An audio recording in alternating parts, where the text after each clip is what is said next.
nche bia to make us so by January and as everyone say ye levy ye dey to dwai na your revenue your expectation na say benya 6.9 billion out of the between 6.7 to 6.9 billion delays I would record so you try 4 months go you know we expecting say by now year June July more year call August no we should have been making close to about a billion and I say some 900 million BB.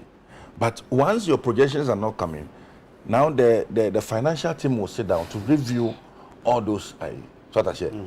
You know, yes, one would say so maybe at a point we met our revenue target, but it was because along the line, along that fiscal year, now there were some reviews na cost sort of shit. So it could happen, yes. You met your revenue target, but your revenue target was because you took into effect shortages now. But on the American say, Sikasema can say, you see, IMF bread 1 billion, and I realize that is what a lot of people are saying. Yeah? Yes, sir. Yemfa your 2022 budget I approved in December 2021. Budget no. In terms of expenditure, they are buying cars or best spending. No, a buying cars or best spending 130 billion. Now, Ushe Sikasem a buying situation in quite of first for being in the Sika, Sikabe Framan on Yaba, and in terms of revenue, any friend revenue, no, a buying 100 billion. It is right from the onset, no, you have a shortfall of 30 billion. So if you want to meet your entire expenditure, also compare education. It says, you know, and in fact, that 100 billion, it included the 6.7 billion revenue and then or yield more about year projections. No, I mean, for some funny reasons, December, you call Parliament, you had appropriation at Tumwa, NDC, MPP, Obia, nobody had any objection to it. Meaning, say, in that appropriation law, you pass it in December. No, you get to Musa, yield levy will be part of the government sources of funding, but we don't know what happened. All of a sudden, this is the first 1 month here. And then we are gradually beginning to appreciate what is happening. Say, it was just a deliberate attempt to deny government that funding. How do you say deliberate attempts? Because say, you na woton. Yes. What package you are doing na woton dia mami. Yes. It's the way of presented there no. And be mami magia tum. What Francis be mo party emrese bujafo bi kura ye. I quite remember. Obi to say is it sticker? Obiara na can say about ye levy I say semu po ye de beba enti wo a wodi bibi bre oman for saman for munyina mummu asa na be oman be ko na say okogina ko kasa semu na say is that the way some packaging enti and function be free the way am so presenting mo I perfectly agree with you ja I mean function be neto da be free and me metra han creating impression say ye kasa ye bi ne ye bi ye no and also can certain postures of the NDs and also I will not say that. But that said, no, Nancy in terms of minority leader Haruna Driso, in some original radio, so simply can say they are happy say amount for 11. Now a bit worried. So say once I had to say this will be one of the means you know. The American say for no simam na me ho ni aso na baby a Ghana akwa kodru here. The management of our economy, no, there's a problem. Now, in the wisdom of the president, not any minister, not any MP, not any party communicator, I think say the Ghanaian people voted for Nana Addo Dankwa Akufo-Addo, and the bus stops with him. Onuna asudi ke say that no say osuji ye free sa problem. It is omampeni na dwindwin mu, ne nhyehyeye mu, ene ni nimdie mu no feel say IMF na was here mpemprenia. I think say all of us, irrespective of your political coloration, you know, ye nyina yemfa yen time and penny echi say be ya problems are you finding yourself in it, no, you bet me free. Okay. Mind you, omampeni na Nana Addo Dankwa Akufo-Addo why be that? NDC for the IMF in 2015, no, Obabeso Abenyamu in 2017, no. By 2019, no you Ghana for free. NDC for the next 5 years. And come buy and say be no man kese mutu be free ho. Yes, mutu man ko but mu extending no meaning say if us will be also until more extended and but I'm saying say the Omampeni by 2019 are taking us out of IMF. I am telling Ghana for say Omampeni na oyi Ghana for free Misiri Masase so in 2019. Ojami be na doma man say ye free. Sa Misiri Masase so ene Yeah, we are finding ourselves. me that's it. Kwesi, I know say. Unia say yenya muso oyefi nizrim. More for kun more tapa kwesi ase. De bia okasa kwesi ordinance so betimi aga hen one so. And then one say MPP for Adane Apostles of IMF. Enya nwanwa. Yenchia Ghana for waje bere na o hwe fidi kese ni ditiri NDC for ne NDC mpanifo nyina menua onabo pike ehye ache say edu parliament unity o ma ne koda ne commando ndi na wadogi ni na ne o kyerese oye IMF apostle, one of the apostle. But Ejakobna, yes sir, ehu be hia se ye ma MPP aban etiase se omuntumi mfa Ghana fo nto cheskele adita me catch ro ohun omumfa ni di ma Ghana fo ba bia ye duro and then Ghana fo ehia humility me MPP communicator MPP aban omu communication ni nyina nka nya me ensape. Number 1, Ghana for ye pamocho si etwa montro. Number 2, yewura mama ye paucho si etwa ntro to so. Number 3, Ghana for ye sramo momuaye na amamu no abu aka ye nsam ni emu man no. Sa communication yense na MPP for Ghana sre from ho. Na so munnim no mo beda no ho apostles of IMF they are insulting Ghanaians. How? Bra, benfo bu baby sa be no mi wure yef ba me so oboa me yesi edu ayi ane aka ide ya kai ya edu manfo so a no ya kai ha no over Ghana fo wure mfiye said ye wure kufuado ye wure bawomia MPP mpanifo a chastise IMF okroma omo demonize IMF te said ye IMF no sasabronsam bi na wo ho sabiebunsam jem we ya ban we your mind now ko hope ye twen krante ye twitwamuti omo ma yewura mahama aye mobo wo krom ha se wo de Ghana ko IMF na de enemy ya wo mu kra ne se even ebra omo wo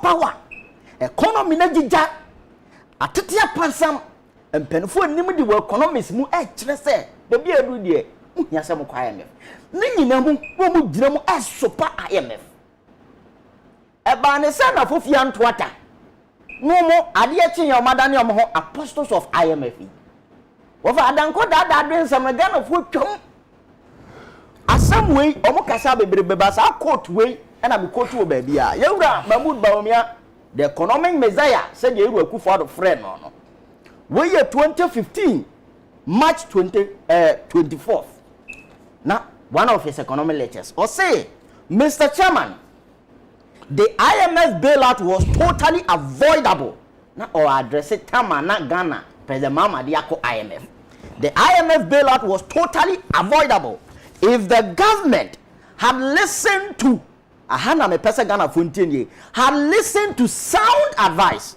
from many quarters much earlier. That is also important. But government refused to listen. They believed in their own propaganda and said, Yentiobia, we won't listen to anyone. When government was cautioned about the scale of borrowing, emphasis, the government responded that they would borrow more. Now that their propaganda has been exposed by economic reality, they are now forced to listen to the IMF. We have moved from Yentiobia to we will listen to IMF. We Yewura Bawumia Asema Okan 2015. Asema Okan 2015 no Ghana ni bia watie wei na wonim no yemfa ntoto de etoso ekoso ne ewo omabam. It is like or prophesy what will happen in their government because their Bawumia kind na offer the verbatim word by word. It is the reality they are facing today. I know they were here. ane ne say aban na bobesia ma ene bebi a yedura yesi ye kɔ IMF no sai Russia Ukraine your friend is saying COVID ni ade na Ghana for ya dan ko da na mbabe expose o mo kakra anya bibia se eka na amene o man Ghana na kana amene ye no so ye fa bibi debt servicing se odin seseye egu kwama utua okawde entinia bienu eka mene o man Ghana mpren ye public debt no is around 394 billion Ghana cedis. Yewura Kufuor ne ba omia ban ko ade over 270 billion Ghana cedis ababeka o man ye ka ho entiama ye fa bibi debt distress e ka mene yen na e ka no beto wa the debt servicing is another point so wutua e ka wode ene Yewura Kufuor ne na apamfo we have the men nyina no o matena se a adwen bia ni wo se ye be force wa debt servicing ye betimi ayeden a service ye debt no na say mo kan say COVID ba ye ha adwene Ukraine Russia to ko so adwene say a global pandemic tina no ye Ghana ye wo say we as ni bi eti me pese Ghana fo nti ase say ene ya ye ko IMF no say we have the men nyina no o ma beti ase say na echi wampo of won kwa enti sabio they will do differently no there's nothing different they can do and they have to go back to their own vomit of IMF. Now, after yembra sa COVID ya, wo kas wo de question honorable starting or see COVID de ba no, ma ebama yen revenue no target a wo see yenya no, ni yenya you were trying to put him right. And that is a fact. Honorable, as a matter of fact, COVID de ba no, amabia wiase nyina obi a restructure the economy. Into what revenue a wo pese onya na fe no, oba set a target because of the pandemic. Ghana ye target ye say we aye Daily Guard Network Online aye dated January 24th 2021 or see GRA exceeds 2020 revenue target by 2.5 billion Ghana cedis. E jona botna ka say na ye revenue ane ye set ye target ye set ye ni enya yadanko dadado enye ntro fact ni kire say even 2020 COVID wo ho no abani exceed the revenue target by 2.5 billion. The same 2021 another oko online behu revenue target was exceeded by 265 million Ghana cedis. And when it comes to revenue target ya abani set ye no 2020 COVID period 2021 COVID period the record shows say GRA exceeded its revenue target. It's that argument no I follow maybe a year no yeah anka na avoidable and sanka and no tina me reading here no say you Bawumia they did not listen to sound advice, so the decision to go to IMF today I am asking them, is it based on sound advice? Okay. According to Bawumia na the point yeah to so be meja kwabna mesro the tieni set say dey na me kire wo no Ghana for muntie bibi omo ya omo de kose COVID no. There's nowhere in this West African country COVID the buy ababi anya sika chain Yewura Kufuor aban. And even from the IMF when you say IMF enko within 2 years Yewura Kufuor aban adisika 5.8 billion Ghana cedis. IMF enko a busy da no West African country got this money, but West African country be na otuna monso or IMF. Let's ask ourselves, there's no West African country or no car say when you say sika doso prowi oko IMF enti Ghana fo busa say sika kese we Ghana under NDC president mama ho ye ko IMF no ye nya $531 million and no kura no endro de Yewura Kufuor nya within 2 years 5.8 billion no want to me and manage economy no where you move $4.2 million adani ewiemo dwade so expenditure ye consume ama ye debt service ye timi service ani ama ye bedu mo bia fa nkwohye COVID ne Russia Ukraine na ene Russia for Ukraine for kwa babonte say ye nya se ebo mu do Russia for ababonte say nya so me say honorable ayi baby aye dure minim say brandis for ko IMF no mo party ne kasafa ho bebre ye de no to nchen kra na nsan ya all transfers how do bebre aba mampene be de kira kasa finance minister kasa the deputy John Kuma kasa party executives kasa MPs bia kasa e de found say IMF de enya de e be ko hoda en ni busume be yensiampo be busume be miensa ne nan mu ntamu ani de na asesa se etia ama all of a sudden ade amoso monye no se mo ababeye de na asesa we did this short time see Jacob em come say e can say dey din kan aban bia we your budget or revenue expectation. okay me mo se man nan wadama Or revenue expectation. If along the line, even say revenue expectation cannot be met, we a review of it. And in the wisdom of the frame of the constitution, your man can say finance minister by presenting a budget mid-year, but we basically a review. Into mid-year, no, it's not really to introduce new policies or new budget lines near ma. The already existing budget Ghana ajatumu amrashebe ajatumu and no ba ebe review. And yes, you could say GRC say they exceeded their time. But I'm telling you say along the line there were certain reviews based on conditions and I mean Utia Kase or Mambi in West Africa COVID by Cote d'Ivoire just 2 days ago. IMF has approved Cote d'Ivoire's facility there. In fact, Osha IMF program now, countries say what IMF 190. Out of this 190, 100 of them and extra to IMF for a bailout. So it tells you say, it is not only peculiar to Ghana, it is not even peculiar to only Africa. Or can say a buying saka free IMF any donor agencies out one. Yeah. African West African countries will be anywhere. Onya that quantum of onya some information away. Oh yes. That's a fact. You can bring your counter. Of course, check all. I'm telling you, sir. Say IMF every 5 billion. Say even during this COVID period, I'm every 5 billion. And I've mentioned, say, if you have a budget, expenditure of 130 billion, and you have 100 billion, and even with that, problems say baba. Because mind you, in December 2019, they approved a budget. Nobody was expecting say COVID will be TSM. But all of a sudden it came. We needed to respond to it. We needed to provide PPEs. We needed to buy vaccines and all of that. And if you look at the amount of money involved in purchasing this a year, vaccines are vaccines. What I know is somebody be better. Oh, and that particular program. Yes, initially a broad, but subsequent ones you need to buy them. It will show at the point crowd not mind what say our health minister wanted to find another means to even procure and also the incentive buy it. But all I'm telling the NDC is they can afford to do politics as usual. And I don't blame them. Yeah, I want MPP. Abraham Moko IMF in 2015. We also did the same. But I'm telling you, the reality is now facing us. So let us not try and demonize the IMF. We did it. It was wrong. You can afford to do same.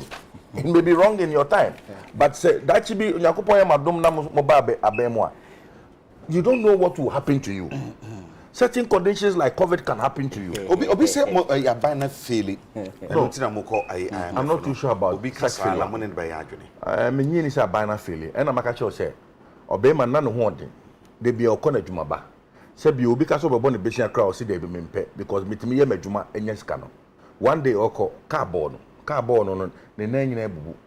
Until such a time obetuma ahele egina ne nan so abaye na adwuma yie no. O see there be afi de ene foto a ye nyina ma yie to adwuma mu a se bi yi ni kakra welfare fund yi ni kakra no. Mumma mumu 2000 cedis. Say be ya metimi da dan nim until such a time me ho beto me. I mean when you do this you cannot say it's a failure. Okay. Sir, analogy here making. You can also have a branch here or a quadrifua or no debi or tini fear on yenajuma. Or no. Sebi or corner so cobobesia. Company no crabit me I can say yanko ufi and I mean check ufi. Ufi here and then say scare the mawa or china uyako ma instead of 20 cities, you know, yema 15 cities. So it depends on every government and the IMF's reaction to it. Mind you, COVID buy almost say IMF for bring $1 billion. $1 billion. Almost see no money buy. And I say IMF for bring $1 billion. Were there any conditionalities attached to it? No. The MPP government, Nana Dodon Kwako, Owabeji abenwa in 2017 no. Na IMF wo. So na can extend here. Into end IMF no by 2019. From 2017 to 2019, we introduced planting for food and jobs. We introduced free SHS. These are capital intensive programs. It is the NPP government that introduced it. It is an out radio so NAE say yeah. Oh no, when you were hit by it, you cancelled a teacher training allowance. You cancelled nursing training allowance. Okay. Because you said they won't meet. For now, you see, I think you should not go there.